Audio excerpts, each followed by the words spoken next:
Test कर रहे थे, इसकी नहीं पूछ रहा, इसकी मदद पूछ रहा है कैसी है। सही है, तुम्हारा में रिपोर्ट आ गई है, कैसी है वो कैसे सही हो रही है। चलो बहुत अच्छी बात है, सभी लोग स्वादिष्ट भोजन है, चलो अच्छी बात है। कहाँ पे चल रहा है ट्रीटमेंट का? लाल से वालों का आपके मार्क हो गया है। ट्रीटमेंट कहाँ चल रहा है? ग्लोबल में, सॉरी ग्लोबल यानी चिरायु में, चिरायु क्या नाम, क्या अभी निकल भर्ती है क्या? भर्ती है यहाँ पे, ठीक है। तो चिरायु में राहुल करके एक होगा, एक तो अटेंडर मैन नर्सिंग का, कभी कोई दिक्कत है मेरा नाम बता देना, मुझे बात करा। और जो आपके वहाँ के डायरेक्टर है, क्या नाम उनका, गुप्ता जी, अग्रवाल जी, क्या नाम है? सर चिरायु में तो किरार नाम से भैया नहीं है, धर्मेंद्र किरार, मतलब नाम को पैथोलॉजिस्ट है सर, पैथोलॉजी में काम करता है। हैं? तीन पार्टनर है सर, वो तीन पार्टनर है, एक पार्टनर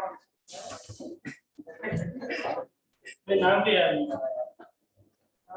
ऐसा कैसे हो सकता है? सर बॉटनी करने जा रखे हो,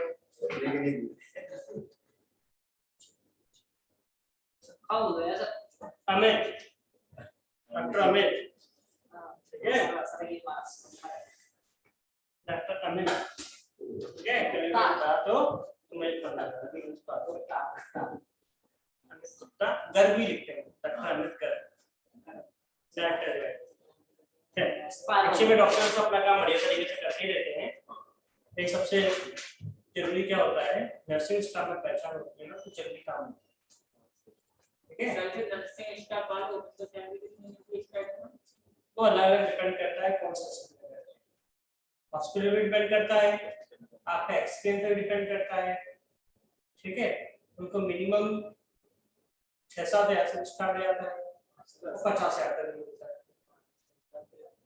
सिविल स्टार्ट हो जाता है एक्सपीरियंस को 50 पे, कैसा काम कर रहा है सर, कैसा काम कर रहे हैं, कौन सा हॉस्पिटल में, कौन से डिपार्टमेंट में सीख रहे हैं, ट्रेनिंग है, तो बहुत सारी चीजें होती है। तो आज बहुत सारे बच्चे मुझे ऑनलाइन दिखाई दे रहे हैं। गरिमा, मेरा वॉइस तो नहीं आ रहा? Yes sir. रोहित, चलो मेरा वॉइस आ रहा है, रोहित आया ऑनलाइन है, रोहित धाकड़, और भंडारा वॉइस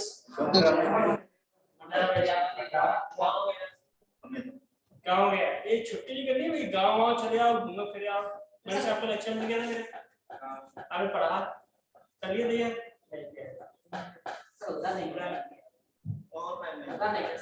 ऑनलाइन होता है, आलस आता है नहीं सर, लेक्चर में ज्यादा नहीं, इसका आलस आता है। चलिए तो स्टार्ट करते हैं हम। सो चलिए उसमें बढ़िया जैसे डॉक्टर अमित बहुत बढ़िया, वहाँ पे अमित कोई बात हो, सबसे बढ़िया ये है कि 24 घंटे डॉक्टर से अवेलेबल है, ठीक है। चलो हम स्टार्ट करें, ड्यूटी चेंज करते रहते हैं, चलिए तो चलिए हम स्टार्ट करें। तो लास्ट क्लास में मैंने, गरिमा पढ़ लिया बेटा लास्ट क्लास का? गरिमा चलिए, तो डिप्लो एफ्लोरेंटिक लाइफ साइकिल किसका चलता है?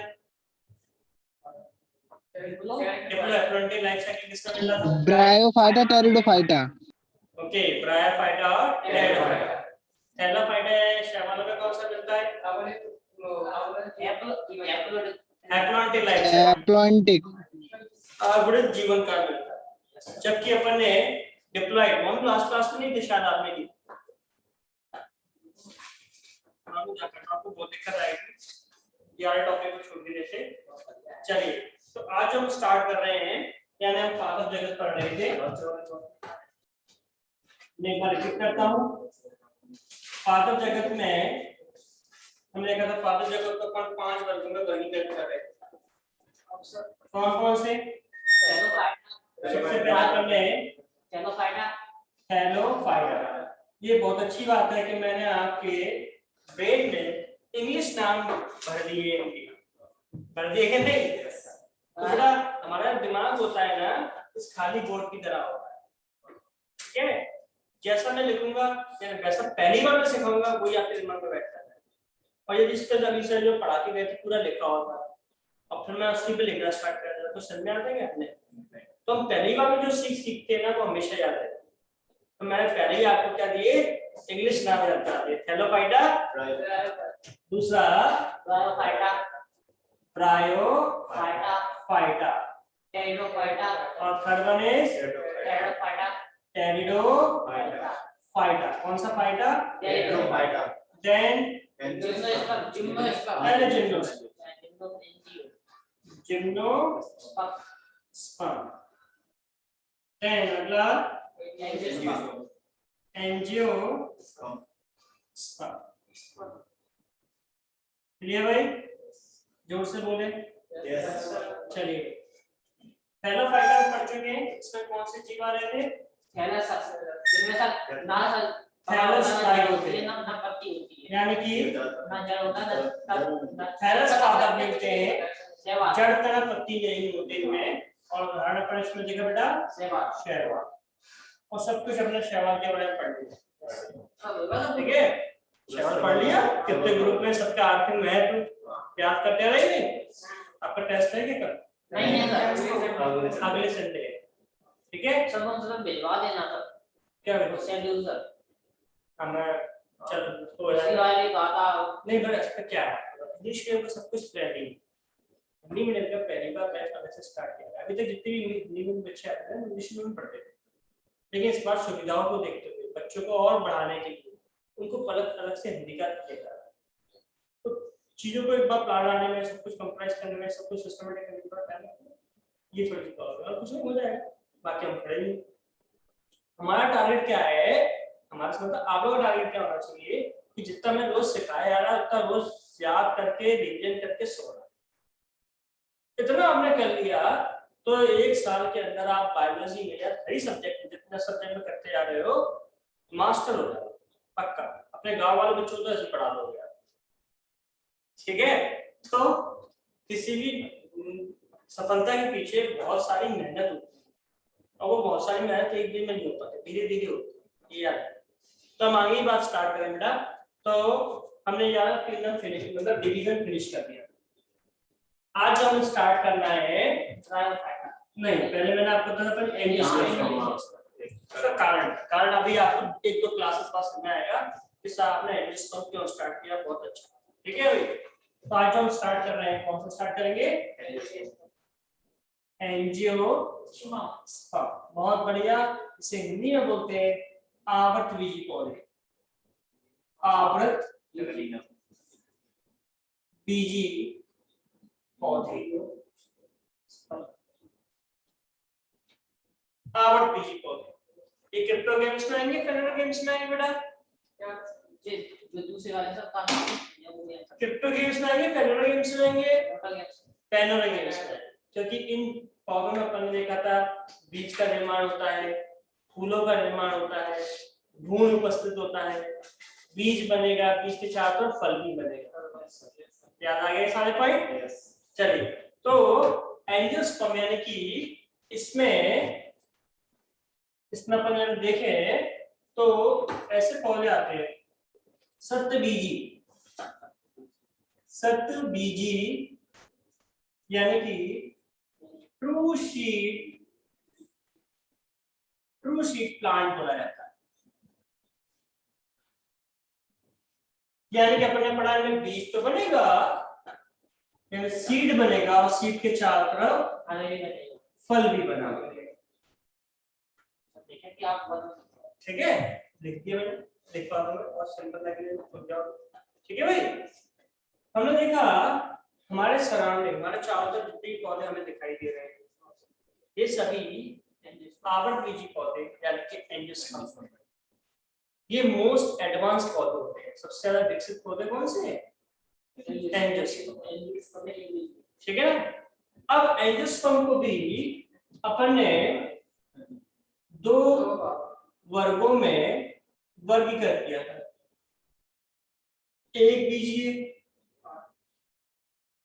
और द्विबीजीय। मोनोकोट और डाइकोट। एक बीजीय है, द्विबीजीय, मोनोकॉट और डाइकॉट। इंग्लिश में लिख दूं, मोनोकॉट और डाइकॉट। ठीक है बच्चों, अब ध्यान देने वाली बात ये है, एक बीजीय द्विबीजीय। पहले मैं उदाहरण आपको याद करा देता हूं। एक बीजीय में मेनली फसलें आती हैं, जैसे गन्ना, सर गेहूं नहीं, अलग से गेहूं, गेहूं, मक्का, बाजरा। अरे भैया बहुत सारे मेरे से ज्यादा नाम बता दोगे आप, ठीक है। बाजरा। अब द्विबीज पौधों में अपन देखें, इसमें मटर, चना, फल और सब्जी वाले पौधे ज्यादातर आते हैं। इसके साथ साथ इसमें हमें कुछ फसलें भी है, जैसे चना, ठीक है, मटर, मटर, और इसके साथ साथ सनफ्लावर, सूरजमुखी, सूरजमुखी, सूरजमुखी, सनफ्लावर, ये किसमें आते हैं? द्विबीजपत्री। तो एक बीजपत्री और द्विबीजपत्री दोनों ही किसके उदाहरण हो गए बेटा? याद रखने वाली बात है, एंजियोस्पर्म के उदाहरण हो गए, और यानी कि आवृत बीजी पौधे हो गए। इन्हें सप्त बीजी पौधे भी बोलते हैं, क्योंकि इनमें बीज फल से घिरा हुआ रहता है। आवृत बीजी पौधों को दो वर्गों में बांटा गया है, मोनोकॉट और डाइकोट। अब इसके बारे में बहुत सारे डिटेल्स पढ़ेंगे, लेकिन अभी मैंने आपको केवल क्या बताया है कि एक बीजपत्री पौधे कौन से होते हैं और द्विबीजपत्री पौधे कौन से होते हैं। तो एक दो पॉइंट लिखे यहाँ पे, नोट कर लेंगे। सप्तबीजी पौधे, जिनमें सप्तबीजी पौधे हैं, ट्रू सीड सप्तबीजी पौधे, बॉटनी में बता भी नहीं रहे टीचर क्लास में। सप्तबीजी पौधे यानी कि ट्रू सीड प्लांट, जिनमें बीज फल से घिरा रहता है, जिनमें बीज फल से घिरा रहता है, ऐसे पौधों को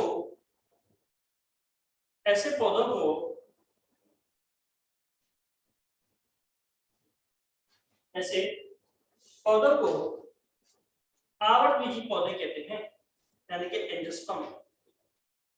ऐसे पौधों को आवृत बीजी पौधे कहते हैं। यहां तक क्लियर हो गया बेटा? क्या बोलते हैं? आवृत बीजी पौधे। ठीक है भाई, चलिए अगला पॉइंट आपने लिख लिया। इसके आगे हम पढ़ेंगे, पहले जो उदाहरण नोट कर लें, एक मोनोकॉट का डाइकॉट का उदाहरण नोट कर लीजिए। हम इस पौधे की जीवन चक्र में स्टार्ट कर रहे हैं, बहुत ही इंपॉर्टेंट टॉपिक स्टार्ट होगा। उदाहरण नोट कर लो। एक मिनट दो।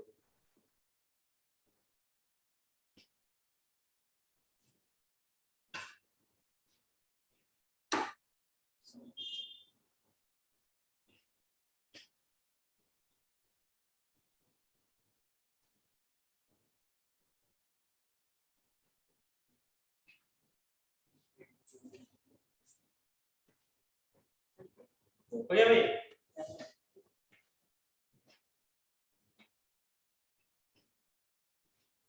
चलिए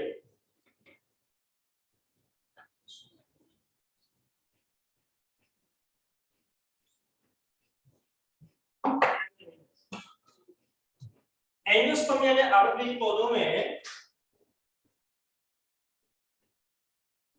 पुष्प यानी कि फूल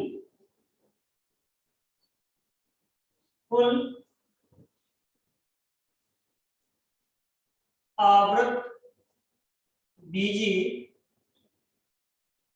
पौधों का प्रजनन अंग होता है। ये पॉइंट बहुत इंपॉर्टेंट है। आवृतबीजी पौधों में यानी कि एंजियोस्पर्म का रिप्रोडक्टिव ऑर्गन यानी प्रजनन अंग कौन सा होता है? कोशिका। यानी आवृतबीजी पौधे प्रजनन की क्रिया किसके द्वारा करते हैं? फूलों के द्वारा। ठीक है ना? कौन सा प्रजनन? याद रखना, लैंगिक प्रजनन। लैंगिक प्रजनन। तो अगला पॉइंट नोट करिए, पुष्प आवृतबीजी पौधों का लैंगिक प्रजनन अंग होता है। पुष्प पौधों का, आवृतबीजी पौधों का लैंगिक प्रजनन अंग होता है, यानी कि लैंगिक प्रजनन अंग होता है। यानी कि हमने देखा कि जितने भी आवृतबीजी पौधे हैं उनमें प्रजनन की क्रिया किसके द्वारा होगी? पुष्पों के द्वारा होगी। ठीक है भाई? प्लांट रिप्रोडक्शन किसके थ्रू करते हैं? पुष्प के द्वारा। अब क्वेश्चन ये आ गया, पुष्प होता क्या है? कैसे डिफाइन करेंगे? फूल, तो नाम हो गया इसका। पुष्प होता क्या है? तो इंग्लिश में देखेंगे कंडेंसेशन। ठीक है? नोट करेंगे पहले पुष्प की परिभाषा, यानी कि हमें प्रजनन पढ़ने से पहले पुष्प की परिभाषा लिखनी है। पुष्प तने का रूपांतरण होता है।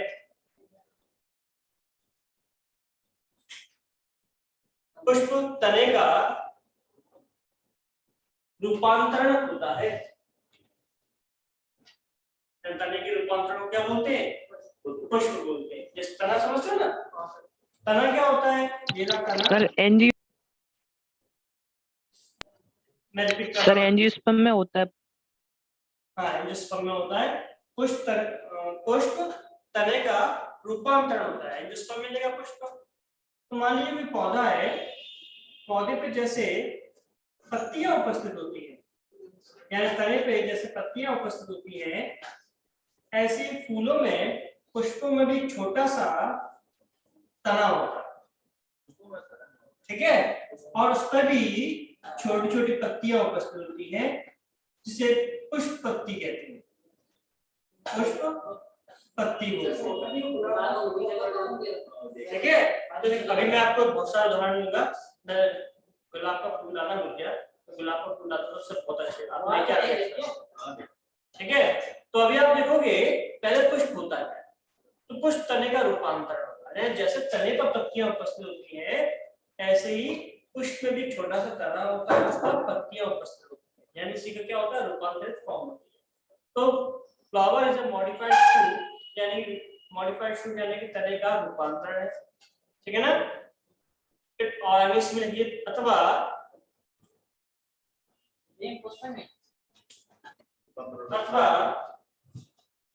पुष्प पौधों का प्रजनन अंग होता है। पुष्प पौधों का प्रजनन अंग होता है।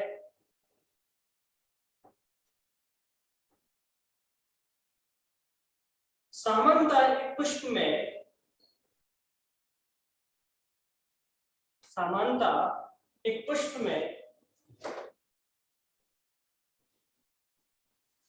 चार भाग होते हैं। कितने भाग होते हैं? चार। तो बेटा मैं आपको बताने वाला हूं इसकी संरचना।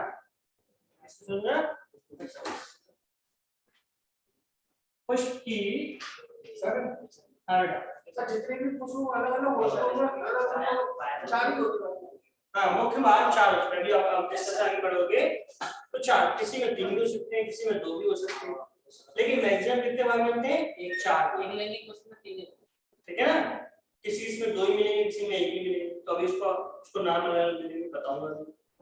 तो एक सामान्यता मैंने क्या बोला? पुष्प की संरचना। पुष्प की संरचना अपन देखें तो सामान्यता की बात कर रहे हैं कि नॉर्मली पुष्प में कौन कौन से भाग? तो जैसे सभी ने गुलाब देखा, गुलाब से तुलना करते हैं। गुलाब सभी ने देखा, लाल गुलाब, सफेद गुलाब, पेन गुलाब, सभी जैसे देखे थे। कलर अलग-अलग होता है, बताइए नहीं? चलिए, तो जैसे हम गुलाब की बात करें तो गुलाब में पहले डायग्राम ड्रॉ करता हूँ, फिर बताता हूँ उसके पार्ट्स।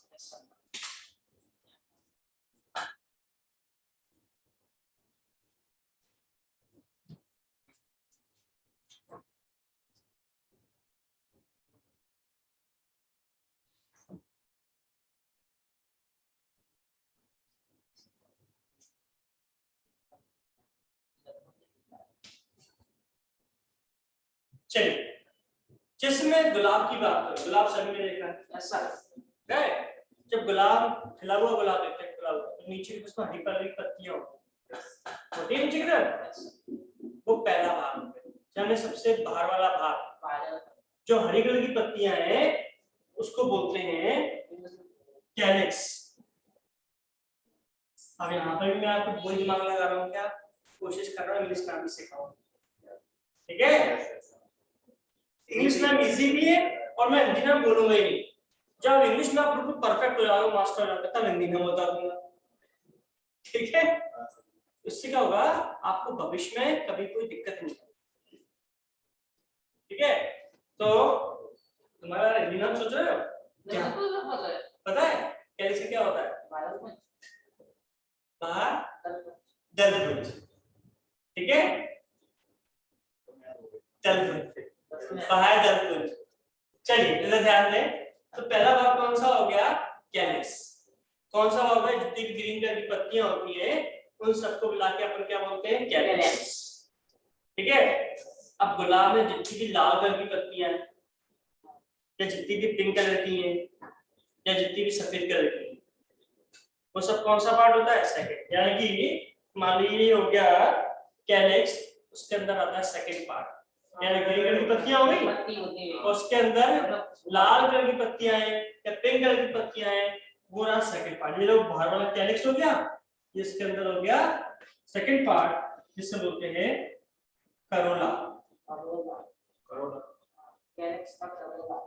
Calyx Corolla. तो जैसे आपने हमारी पिक्चर देखी हो, डर देखी है? डर नहीं देखी, अच्छी बात है, बेकार पिक्चर थी, देख रहे हैं। तो आजकल हीरो हीरोइन करती है, पत्ती निकालते हैं, बहुत पत्ती वाला गेम क्या बोलते हैं? चलो मैं वही सोचा था तो पत्तियां निकालते हैं, गुलाब की कली निकाली, दूसरी निकाली, दूसरी निकाली, वो क्या निकाल रहे हैं? करोला, ठीक है भाई। तो मैं बोलूं गुलाब लाल कलर का है, कौन से भाग के कारण? करोला, ठीक है। चलिए गुलाब के फूल में करोला नहीं होते, अभी आप देखोगे। देन अब गुलाब सभी ने देखा है, उसके बीच में आप देखो, कोई गुलाब के बीच में ब्राउन कलर के क्रिस्टल जैसे क्रिस्टलीय पदार्थ होते हैं, भूरे रंग के, रोंदे रोंदेदार ब्राउन कलर के होते हैं। यह सबसे पहले हो गया कैलिक्स, उसके अंदर करोला, उसके अंदर आता है third part androecium. Androecium, androecium, ये हो गया करोला, ये हो गया कैलिक्स।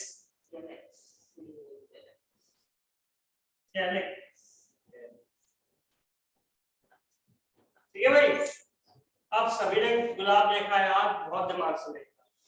पहला में कैलिक्स पता चल गया, फिर करोला हो गया, फिर अंदर आ गया एंड्रोशियम, और बीचों बीच आप देखो बिल्कुल सेंटर में गुलाब के बीच में तो आपको पिंक कलर के मुलायम मुलायम सॉफ्ट सॉफ्ट एयर दिखाई देते हैं, बालों जैसी संरचना, ठीक है। आज देखना गुलाब, ठीक है। मैंने आपको मैं अभी लाल चाहिए था, ठीक है। तो कहीं हो तो यहाँ पे तो कहीं मिलेगा गुलाब पे, मिल जाएगा। मैं वैसे अक्सर पढ़ाने आता हूँ तो लेके आता हूँ, नेक्स्ट दिमाग से जाके अपने पास है, नेक्स्ट क्लास में जाऊंगा तो पढ़ना है इसके बारे में। तो कैलिक्स, करोला, एंड्रोशियम, चार्ट, और लास्ट में जो बीच में पिंक कलर के सॉफ्ट एयर होते हैं उससे बोला जाता है गायनेशियम। क्या बोलते हैं? Gynoecium, gynoecium.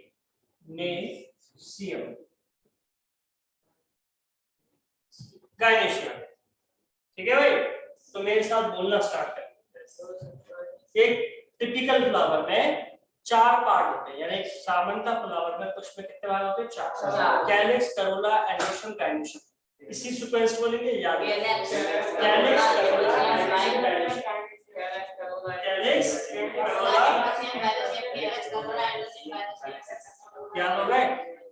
Calyx, Corolla, androecium, gynoecium. Calyx, Corolla, androecium, gynoecium. 4 भाग हो गए। चलिए भाई, तो गुलाब में हमने देखा कि सबसे बाहर हो गया कैलिक्स, उसके अंदर हो गया करोला, उसके अंदर एंड्रोशियम, बीचों बीच गायनेशियम।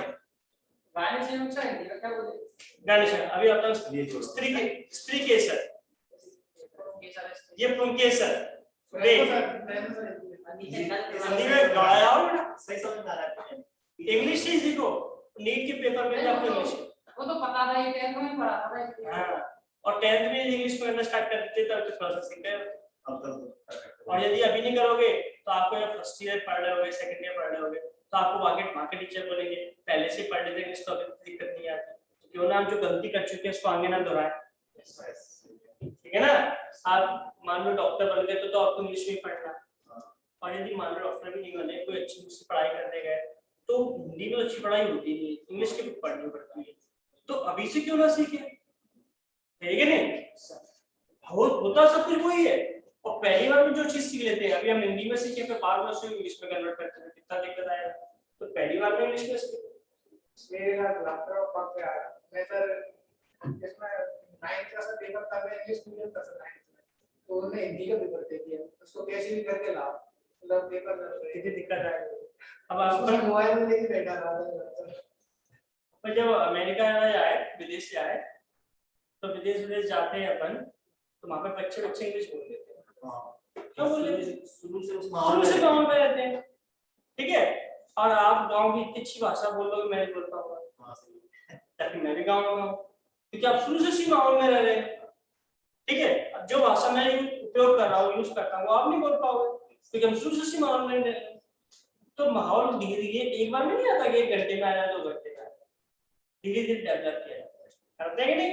तो कौन कौन सी बकवास मैंने इसलिए करी, कौन कौन से पार्ट थे? एंड्रोशियम और गायनेशियम, कैलिक्स, करोला, एंड्रोशियम और गायनेशियम। ठीक है भाई, अब ध्यान सुनना भाई, कि जैसे आपने देखा सबसे बाहर वाला जो चक्कर था पुष्प का, उससे अपन ने कैलिक्स पकड़ा, हरी कलर की पत्तियां होती है, सबको मिला के बोलते हैं कैलिक्स। लेकिन मैं एक पत्ती को तोड़ दूं, केवल एक, 5 पत्तियां होती है जनरली, वो हरी वाली 5 होती है नहीं, 5 को मिलाकर तो बोल रहे हैं अपन कैलिक्स, लेकिन एक को तोड़ दूं, एक को क्या बोलते हैं? एक पत्ती को इसे बोलते हैं सेपल। ठीक है ना? यानी कैलिक्स इससे मिलकर बना है, जैसे कमरा ईंटों से मिलकर बना है, हमारी शरीर कोशिकाओं से मिलकर बना है, कैलिक्स किससे मिलकर बना होता है? ऐसे गुलाब की जितनी भी लाल कलर की पंखुड़ियां थी, सबको मिला के बोल रहे हैं करोला, लेकिन एक पंखुड़ी को निकालूंगा, लवनी नॉट लवनी करते, ठीक है, एक पत्ती को निकाली मैंने, तो एक पत्ती को क्या बोलेंगे? तो उससे बोलते हैं petal. Sepal, petal, easy name है, आसानी से याद हो जाएगी। ठीक है भाई, यानी एक पत्ती को तो बोल रहा है पेटल, और सारी गुलाब की पंखुड़ियों को मिला के बोल रहे हैं करोला। तो लाल गुलाब लाल है, लाल करोला के कारण, यानी उसमें लाल पेटल होंगे। सफेद गुलाब सफेद है, सफेद करोला के कारण, यानी उसमें सफेद पेटल होंगे। बस मैंने ना ऐसे ही बीच में मैंने आपको बताया ब्राउन कलर के, यानी भूरे रंग के क्रिस्टल जैसे क्रिस्टल, ये बहुत सारे कण होते हैं, सारे कण को मिलाकर अपन क्या बोलते हैं? एंड्रोशियम। एक को क्या बोलते हैं? स्टेमन।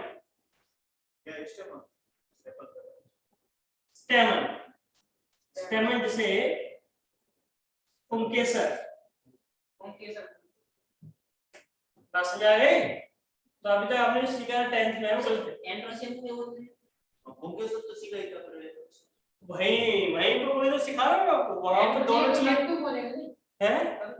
नर तंतु नहीं, नर पुंकेसर, और ये से पुंकेसर केला बोलते हैं। तो वो नरकुल के सब ठीक है, तो वहाँ इसलिए हिंदी नाम छोड़ दो। तो जैसे एंड्रोशियम में सारे भूरे रंग के एयर थे, जो मैंने आपको आधा इंग्लिश का बना दिया इतने देर में। सारे जो भूरे रंग के क्रिस्टल थे उन सबको मिला के बोल लेते हैं एंड्रोसियम। और एक को क्या बोलेंगे? स्टेमन। स्टेमन। ठीक है भाई, ठीक है भाई। चलिए, बीच में पिंक कलर के, गुलाबी कलर के छोटे छोटे सफेद, सॉरी गुलाबी कलर के सॉफ्ट यानी मुलायम हेयर जैसी संरचना होती है, गायनेशियम। एक तंतु को, उसके एक हेयर को, एक बाल जैसी संरचना को क्या बोलेंगे? कार्पल या पिस्टल। दोनों याद रखिए, कार्पल पिस्टल। पिस्टल बनाने वाली, चलाने वाली, पिस्टल। ठीक है भाई। तो एक पुष्प पे ध्यान सुनते हैं ना, मैं बार बार बोलूंगा। एक पुष्प में मुख्यतः 4 भाग होते हैं, कैलिक्स, करोला, एंड्रोशियम और गाइनोशियम। कैलिक्स की इकाई होती है सेपल, करोला की इकाई होती है पेटल, एंड्रोशियम की इकाई होती है स्टेमन, गाइनोशियम की इकाई होती है कार्पल या पिस्टल। ठीक है भाई। ऐसे पुष्प जिनमें चारों पार्ट उपस्थित होते हैं, समझे? ऐसे पुष्प में चारों पार्ट उपस्थित होते हैं, जैसे गुलाब, गुड़हल, ऐसे पुष्पों को अपन पूर्ण पुष्प बोलते हैं। हाँ, पूर्ण पुष्प बोलेंगे जिनमें चारों पार्ट मिल रहे हैं। और ऐसे पुष्प जिनमें इन चार में से कोई भी एक पार्ट अनुपस्थित है, एक भाग नहीं है, 3 ही है या 2 ही है, तो ऐसे पुष्पों को अपूर्ण पुष्प बोलते हैं, यानी कंप्लीट फ्लावर और इनकम्प्लीट फ्लावर। इसे क्या बोलेंगे? Complete flower. और इसे बोलेंगे इनकम्प्लीट फ्लावर।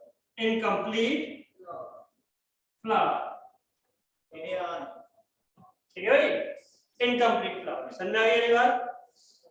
अब ध्यान सुनना मेरा, मैंने आपको सिखाया पुष्प पौधों का प्रजनन अंग होता है, यही सिखाया। प्रजनन की क्रिया 11 भाग और ये कर, ठीक है। इसलिए इन दोनों भागों को तो अपन बोलते हैं प्रजनन अंग या प्रजनन भाग, प्रजनन भाग होते हैं। ठीक है भाई। जबकि ये दोनों नीचे के दोनों भाग होते हैं, इन्हें पुष्प के अतिरिक्त भाग बोलते हैं। अतिरिक्त भाग। तो मैं कुछ पॉइंट आपको लिखवा रहा हूँ, नोट करेंगे पहले हम। चित्र भी बनाना है, ये तो बता दे। चलो पहले बना लो, पहले बना लीजिए। हाँ, अभी लिखवा दो उसको पूरा, डोंट वरी। प्रजनन में कौन सा हो गए? गायनेशियम और एंड्रोशियम ऊपर वाले, और बाहर के दोनों हो गए अतिरिक्त भाग। तो पहले चित्र बना लें।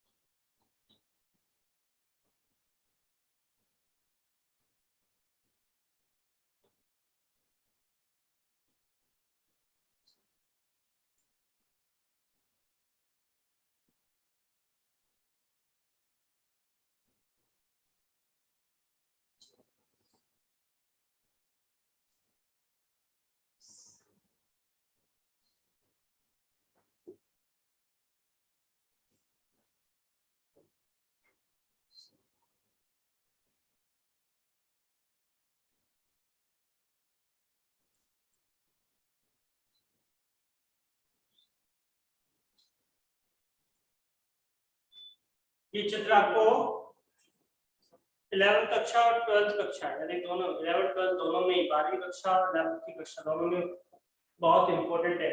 जब सब्जेक्ट पेपर आता है, लिखने को आता है, तो पुष्प की संरचना पे क्वेश्चन मिलता है। सब इंग्लिश में काम करा तो सब लिखते हैं। अरे ज्यादा नंबर लेंगे पक्का। हाँ मेरा एक्सपीरियंस है। नहीं बोर्ड हाँ जैसे सर 12th के लिए पढ़ाएंगे अलग के लिए हमारा तो 12th की लेवल पे हम पढ़ाएंगे इसमें इसी बारे में चलता रहेगा, इसी से समझ में आ रहा है तो पढ़ाएगा। तो सर वो आया सर पैटर्न आ रहा सर थैंक यू सर बात से आए सर सब कर दोगे, रेगुलर से पढ़ दिया, तरीके से पढ़ दिया, कहीं से ही पेपर देने सब कर दोगे। उससे सब कुछ हो जाएगा और सर उसका प्रॉब्लम होती है पेपर में लॉन्ग वाले होते हैं वो भी सब हो जाएगा। इसके भी टेस्ट चालू होंगे ना, जैसे सब्जेक्ट करेगा उसकी प्रैक्टिस हो जाएगी। ये भी करना है सब पैटर्न वगैरह अभी लिखवा दूंगा। चलिए मुझे सर नया पेपर तो नोट करेंगे हम।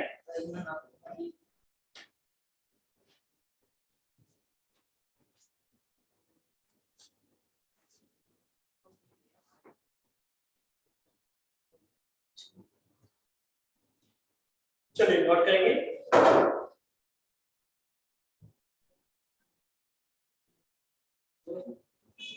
सामान्यतः एक पुष्प में, नोट करेंगे, सामान्यतः एक पुष्प में, सर नोट में गलत है हाँ लेफ्ट साइड डाल के पुष्प साइड डालेंगे, पुष्प।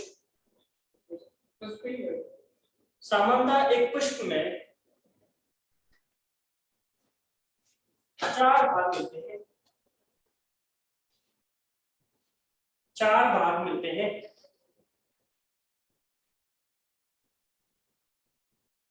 पहला लेंगे कैलिक्स, हेडिंग लेंगे कैलिक्स।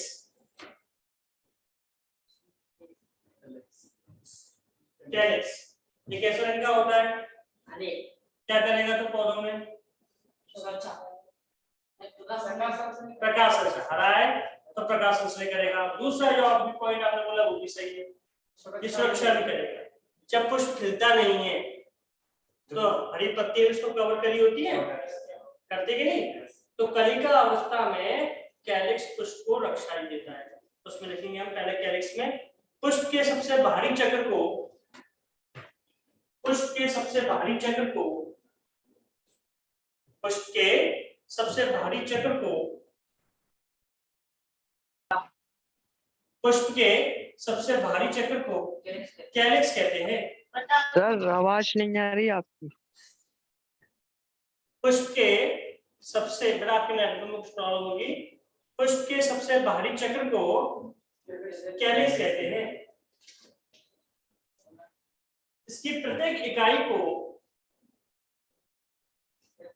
इसकी प्रत्येक इकाई को सेपल कहा जाता है। प्रत्येक इकाई को सेपल कहा जाता है, सेपल कहा जाता है। कार्य लिखेंगे, कार्य हेडिंग देंगे, कार्य, इसके कार्य, सेपल के कार्य या कैलिक्स के कार्य क्या होंगे? फर्स्ट कार्य लिखेंगे हरा होने के कारण, हरा होने के कारण ये प्रकाश संश्लेषण की क्रिया करता है, प्रकाश संश्लेषण की क्रिया करता है।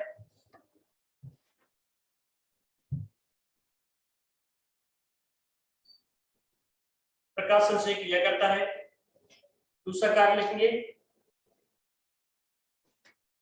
ये पुष्प को कलिका अवस्था में, ये पुष्प को कलिका अवस्था में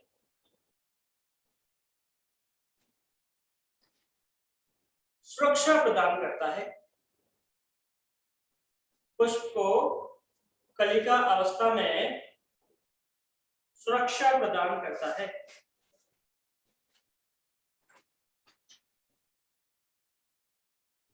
क्लियर हो गया भाई? क्लियर है? चलिए क्लियर है? अब दूसरा लिखेंगे करोला। करोला ये कैसे कलर, ये कैसा है? कलरफुल है।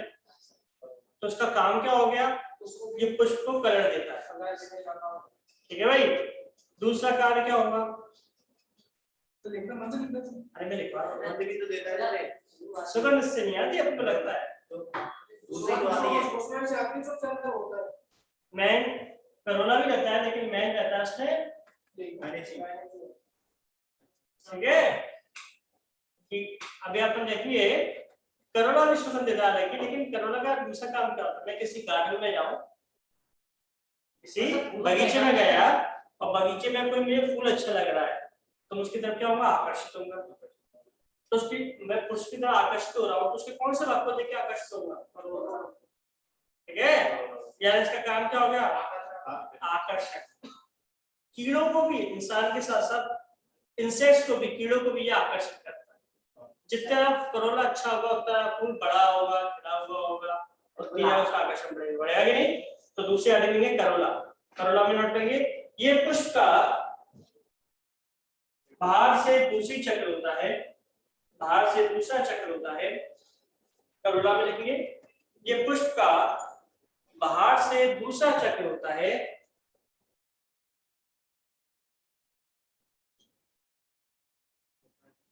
जो सामान्यतः रंगीन होता है, रंगीन होता है।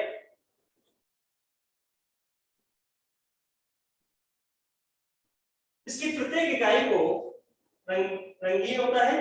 इसकी प्रत्येक इकाई को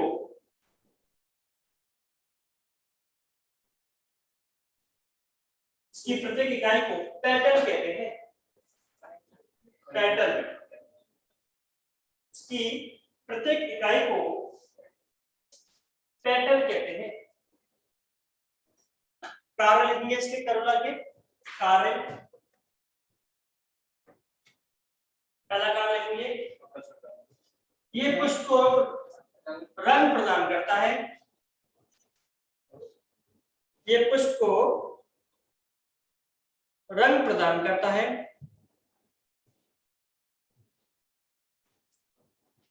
दूसरा, करोला दूसरे जीवों को आकर्षित भी करता है। करोला दूसरे जीवों को आकर्षित भी करता है।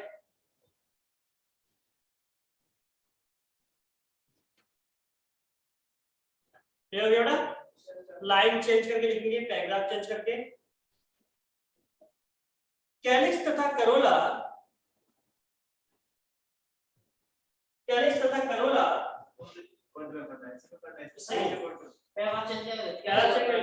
दोनों की बात कॉमन लिख रहे हैं। कैलिक्स तथा करोला पुष्प के अतिरिक्त अंग कहे जाते हैं। पुष्प के अतिरिक्त अंग कहे जाते हैं। अतिरिक्त अंग या अतिरिक्त भाग कहे जाते हैं। अब थर्ड हेडिंग देंगे हम एंड्रोशियम। थर्ड हेडिंग देंगे इस नंबर पे एंड्रोशियम। एंड्रोशियम ये पुष्प का बाहर से तीसरा, ये पुष्प का बाहर से तीसरा चक्र होता है। ये पुष्प का बाहर से तीसरा चक्र होता है। ध्यान देना भाई, यही पार्ट पुष्प का नर भाग होता है और गायनेशियम पुष्प का मादा भाग। तो आगे लिखिए, क्या इसका काम क्या हो गया? मेनली रिप्रोडक्शन काम करेगा, यही करेगा। तो आगे लिखिए इसमें, ये पुष्प का बाहर से तीसरा चक्र होता है तथा पुष्प में नर भाग को प्रदर्शित करता है। नर भाग को प्रदर्शित करता है। नर भाग को प्रदर्शित करता है। इसकी प्रत्येक इकाई को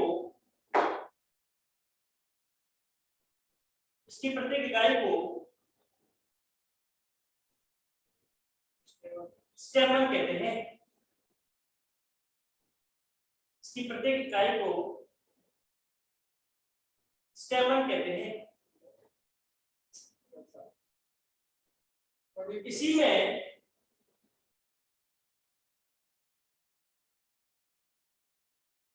इसी में नर युग्मकों का निर्माण होता है। नर युग्मकों का निर्माण होता है।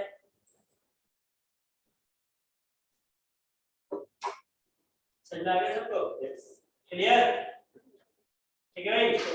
चौथा पार्ट लिखेंगे गायनेशियम। अरे नर आ गए तो उसमें युग्मक निर्माण करेगा कि नहीं? अब इसके अलावा बहुत कुछ पढ़ना है। स्टोरी स्टार्ट हुई है अभी, उसके बारे में प्रजनन कैसे करता है, मेल गैमेट फीमेल गैमेट का कैसे पहुंचेगा, सब कुछ पढ़ने वाले हैं। अगला पॉइंट लिखिए थर्ड फोर्थ नंबर पे गायनेशियम। गायनेशियम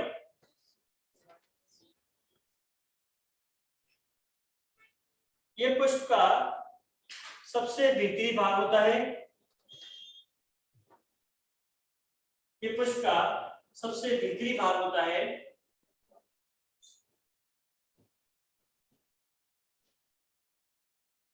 इसकी प्रत्येक इकाई को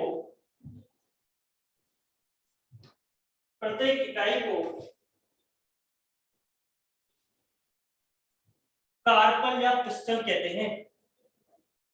कार्पल या पिस्टल कहते हैं। प्रत्येक इकाई को कार्पल या पिस्टल कहते हैं। ये पुष्प के मादा भाग को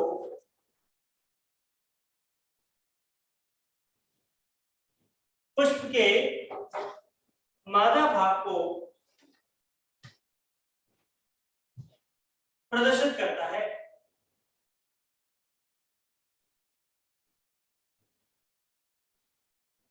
करता है।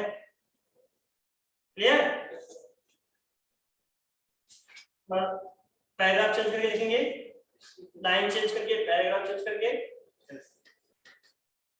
पुष्प में एंड्रोशियम तथा गायनेशियम,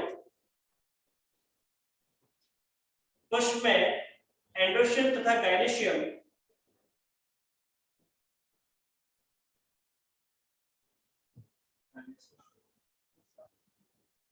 प्रजनन अंग को प्रदर्शित करते हैं। प्रजनन अंग को प्रदर्शित करते हैं।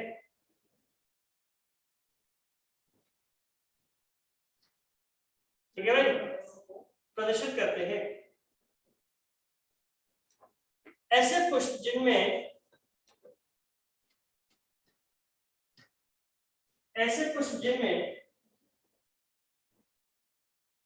उपरोक्त चारों भाग उपस्थित होते हैं, ऐसे पुष्प जिनमें उपरोक्त चारों भाग उपस्थित होते हैं,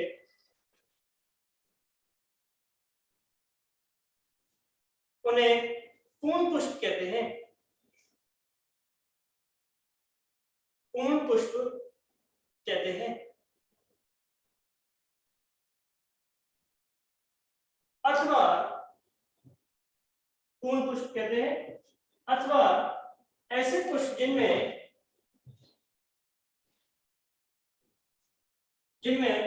उपरोक्त भागों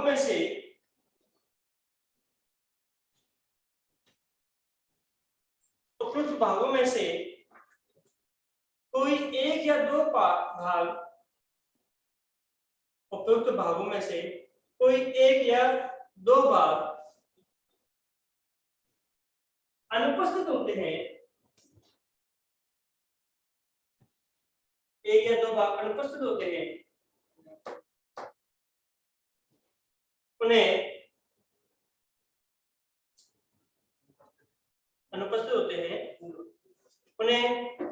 अपूर्ण पुष्प कहते हैं।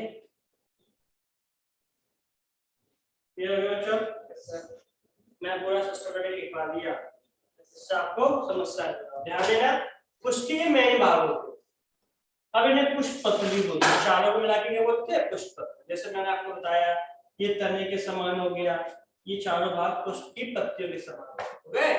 तो पुष्प पत्र के यह उसके डंठल को क्या बोलते हैं, डंठल को पुष्प के, इससे बोला जाता है पेडिसल। पेडिसल और पेडिसल के मुख्य भाग पर जहां पर पुष्प पत्र प्रस्तुत होते हैं इससे बोला जाता है पुष्पासन, जिसे थैलेमस भी बोलते हैं। थैलेमस, पेडिसल यानी पुष्प का डंठल होता है जिससे हम पुष्प को पकड़ते हैं, किसी को देखते हैं। वो क्या हो गया, डंठल को क्या बोल रहे हैं, पेडिसल। और पेडिसल का वो भाग जहां पर पुष्प पत्र जुड़े होते हैं उसे क्या बोलते हैं, पुष्पासन या थैलेमस। इंग्लिश में थैलेमस, यहाँ पर हिंदी में भी याद रखें पुष्पासन। आसन मतलब बैठा हुआ, पुष्प के पुष्प पत्र यहाँ पर उपस्थित है, बैठे हुए हैं, वो कौन सा हो गया, पुष्पासन, थैलेमस। यहाँ तक क्लियर हो गया। तो पुष्पीय पौधों में यानी कि आवृतबीजी पौधों में प्रजनन कौन सा होता है, पुष्प होता है। और एक पुष्प है क्या, पुष्प तने का रूपांतरण होता है। एक पुष्प में मुख्यतः 4 भाग मिलते हैं, जिसमें से 2 अतिरिक्त भाग होते हैं, 2 प्रजनन भाग होते हैं। प्रजनन भाग को एंड्रोशियम और गाइनेशियम, एंड्रोशियम नर भाग होता है और गाइनेशियम मादा भाग। यहाँ तक क्लियर हो गया। चलिए अब ध्यान दें,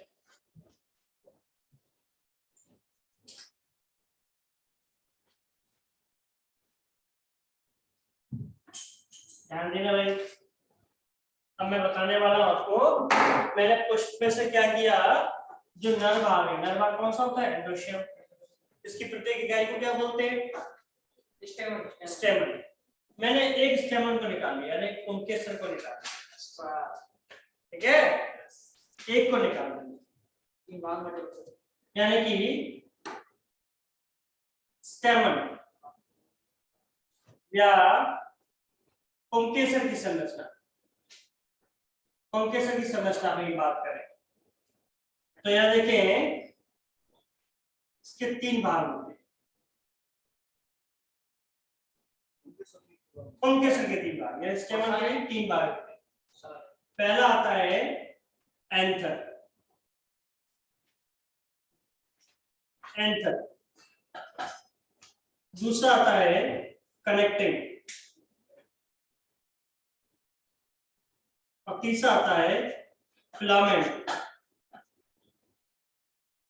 फिलामेंट यहाँ पर हिंदी नाम भी देखेंगे हम, फिलामेंट यानी कि तंतु।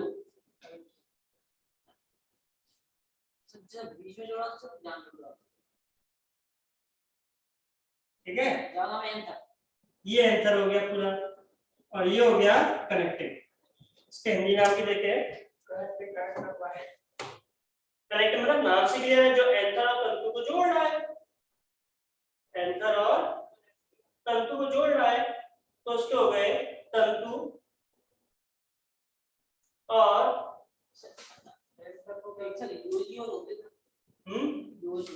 वो अपन आगे इसके अंदर इसके पार्ट होते हैं, यही है यूजी, सॉरी कनेक्टिंग को बोलते हैं यूजी, ठीक है। बीच वाले काम है कनेक्टिंग नहीं, ये एंथर जो बीच में डली है उसको ही काम, ये पूरा इसको ऐसा बोल देते हैं, लेकिन मैं इंग्लिश नाम आपको लर्न करा रहा हूँ, उनको फोकस करें, ठीक है बेटा। तो मुख्य कौन कौन से, एंथर, कनेक्टिंग और फिलामेंट, ठीक है भाई। अब ध्यान देना, मैंने कहा कौन कौन से वर्ड हो गए, एंथर, कनेक्टिंग और फिलामेंट। अभी देखो मान लो मार्कर से तुलना कर ले,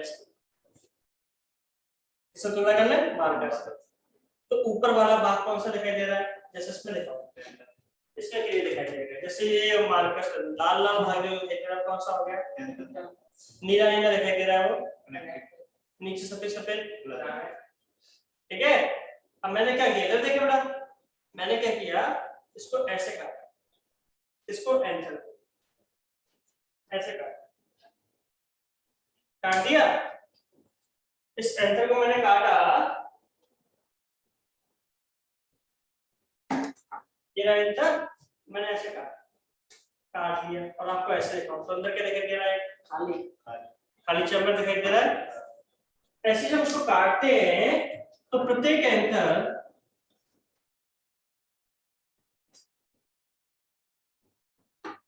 दो लोब से मिलकर बना होता है। लोब कल को ये बोलते हैं पाली पाली sorry, दो पाली से मिलकर बना होता है। ठीक है भाई, प्रत्येक पाली में देखो कितने पाली मिल रहे हैं, दो। एक एंथर में कितने पाली मिल रहे हैं, दो। और प्रत्येक पाली में दो चैम्बर होते हैं जिन्हें परागकोश बोलते हैं। ठीक है भाई, इसी के अंदर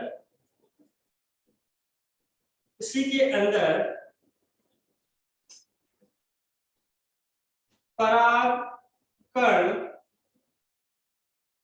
जिसे लघु बीजाणुधानी लघु बीजाणु यानी कि लघु बी बोलते हैं, परागकण या लघु बीजाणु। इंग्लिश परागकण को इंग्लिश में बोलते हैं पॉलन ग्रेन, पॉलन ग्रेन। और लघु बीजाणु बोलते हैं माइक्रोस्पोर, माइक्रोस्पोर। समझ में आ गया? तो इसकी संरचना हो गई कॉन्केशन। कॉन्केशन यानी स्टेमन तीन भागों से मिलकर बना है, एंथर, कनेक्टिंग, फिलामेंट। हमने एंथर को कट करके देखा तो प्रत्येक एंथर में दो लोब यानी पाली मिल रहे हैं, और प्रत्येक पाली में कितने चैम्बर हैं, दो चैम्बर है। चैम्बर यानी कि परागकोश, इसे पॉलन चैम्बर भी बोलते हैं। इंग्लिश नाम भी लिखूं, इसे ही पॉलन चैम्बर भी बोलते हैं। ठीक है, फिलामेंट तंतु। ठीक है भाई, तो कॉन्केशन की संरचना क्लियर हो गई, क्लियर हो गई। तो कॉन्केशन के अंदर क्या बन रहा है, परागकण यानी कि लघु बीजाणु यानी माइक्रोस्पोर। यही आगे आप देखोगे परागकोश कहते हैं।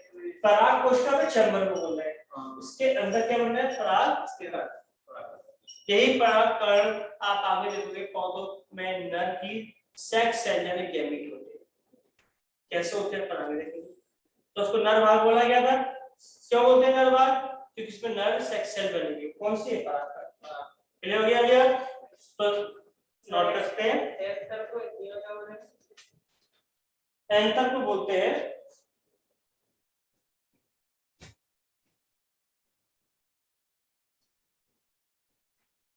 एंथर को हिंदी में बोलते हैं, ये गलत करवा क्या, हमारे शब्द में गलत करवाया मुझे ऐसा लगा। एंथर को बोलते हैं परागकोश, है ना, अगला कर गए मुझे भटका दिया। और परागकोश पॉलन चैम्बर को बोलते हैं, परागकोश इसी को बोलेंगे क्योंकि इसमें पराग इकट्ठे होते हैं। एंथर को मैं चेक करता हूं, तब नोट ड्रॉ करो तो चेक करता हूं। एंथर पूरा होता है, पूरी मंत्र बोलते हैं। हां, 2 मिनट लगेंगे तब तक ड्रॉ करो। सर एंथर का मतलब वर्तिका अग्र या वर्तिका? नहीं बेटा, स्त्री के शर्म हो जाएंगे। वो तो स्त्री केसर की बात हो गई। वर्तिका मतलब कार्पल या पिस्टल। ठीक है, मैं एक मिनट चेक करता हूं, डोंट वरी। तो अपना काम करो, मैं आपको करके दिखाता हूं।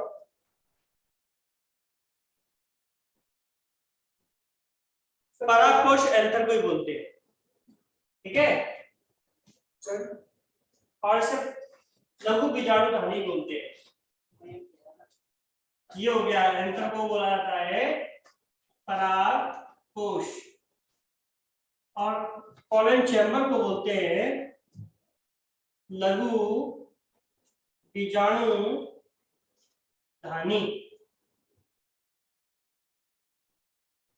इसे इंग्लिश में बोला जाता है माइक्रो स्पोरेंजियम। ठीक है भाई, ये पूरा ऊपर का पार्ट जो अपन ने कट किया था ये परागकोश हो गया, और ये हो गया कनेक्टिंग नीचे हो गया फिलामेंट। ठीक है, तो ये पूरा परागकोश हो गया। परागकोश और फिलामेंट को कौन छोड़ता है, कनेक्टिंग यानी कि तंतु। नोट कर सकते हैं, यानी कि ये बेसिकली इसका स्ट्रक्चर हो गया पुंकेसर, और पुंकेसर यानी कि पुमंग भी उसको बोल देंगे, पुमंग।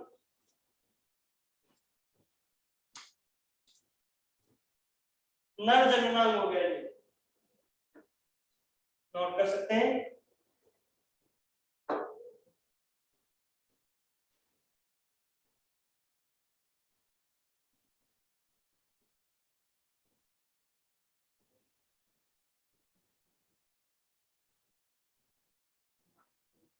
हो गया भाई?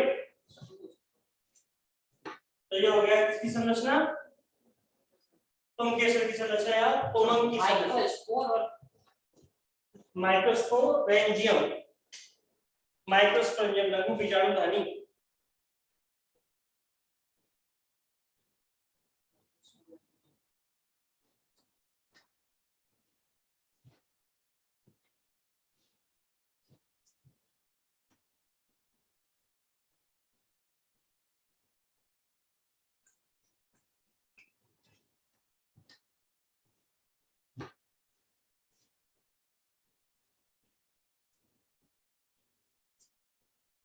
हो गया भाई? तो ये तो अपन ने बात करी नर भाग की। अब बात करें हम मादा भाग की।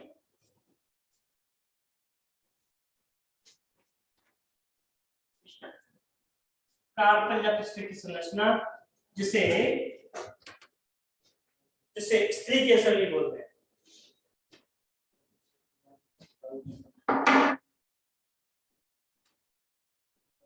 स्त्री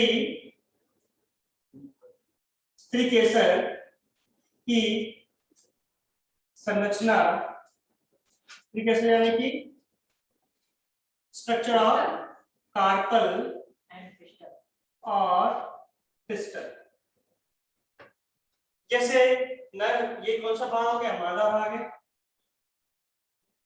जैसे नर भाग के 3 भाग थे, ऐसे इसके भी 3 भाग होते हैं। तो ये पहले तो डायग्राम में देखा था, कौन कौन से? वर्तिकाग्र, वर्तिकाग्र, वर्तिका और अंडाशय। बनाएंगे भी धीरे धीरे, अंदर बढ़ेगा, अभी यहाँ पर नहीं बनेगा, आगे बढ़ेगा, अलग से बनेगा। अंडाशय इंग्लिश में लिखूं मैं, stigma, style, ovary. Stigma, style, ovary. Ovary के अंदर उपस्थित होता है ओव्यूल। ओव्यूल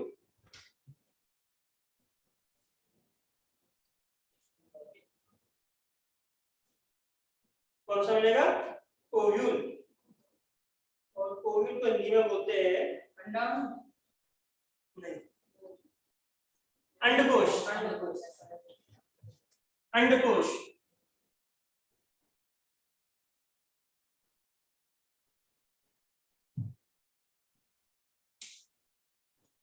किसकी संरचना हो गई? स्त्री केसर की संरचना।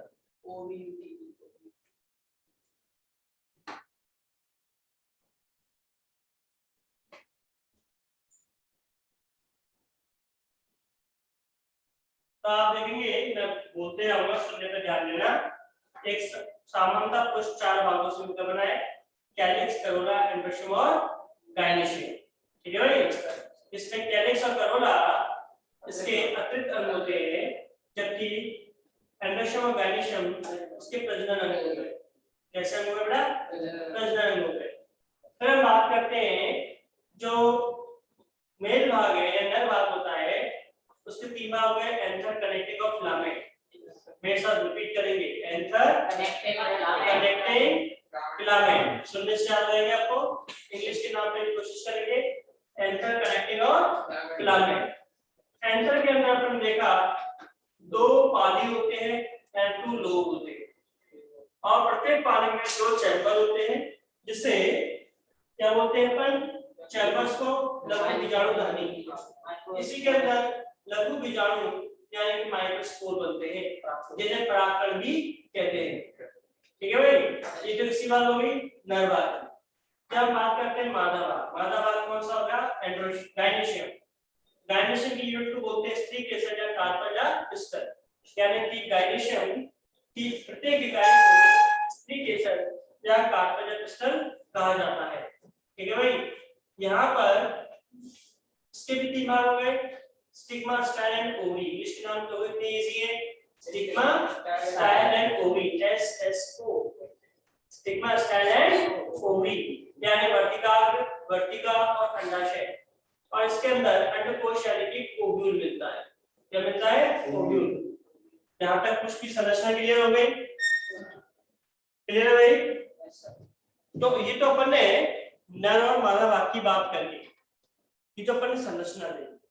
अब हमारा अगला टॉपिक आएगा कि हमने संरचना देख ली पुष्प की, लेकिन पुष्प प्रजनन करता कैसे, पुष्प का प्रजनन होता कैसे। ठीक है, इससे अपन नेक्स्ट क्लास में स्टार्ट करते हैं। लेकिन नेक्स्ट क्लास में स्टार्ट करने से पहले पुष्प की संरचना जब तक मालूम नहीं होगी, याद नहीं होगी अच्छे से, तो उसके कार्य कैसे बता पाए।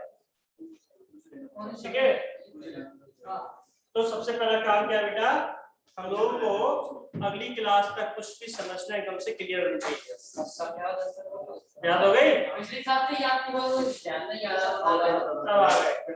लेकिन बेटा मैं आप लोगों से बोल रहा हूँ कि फ्यूचर में अच्छा काम करना है, इसके लिए तो इंग्लिश के नाम लिखना, ठीक है ना। मैंने बहुत कोशिश करी आपको याद कराने की, कैलिक्स, करोला, कैल्शियम और gynoecium, anther, connecting filament, stigma, style, ovary, ovule, stigma, style, ovary और ओवरी के अंदर ओव्यूल। ठीक है भाई, तो उसको नेक्स्ट क्लास तक सब लोग याद कर लेंगे अच्छे से।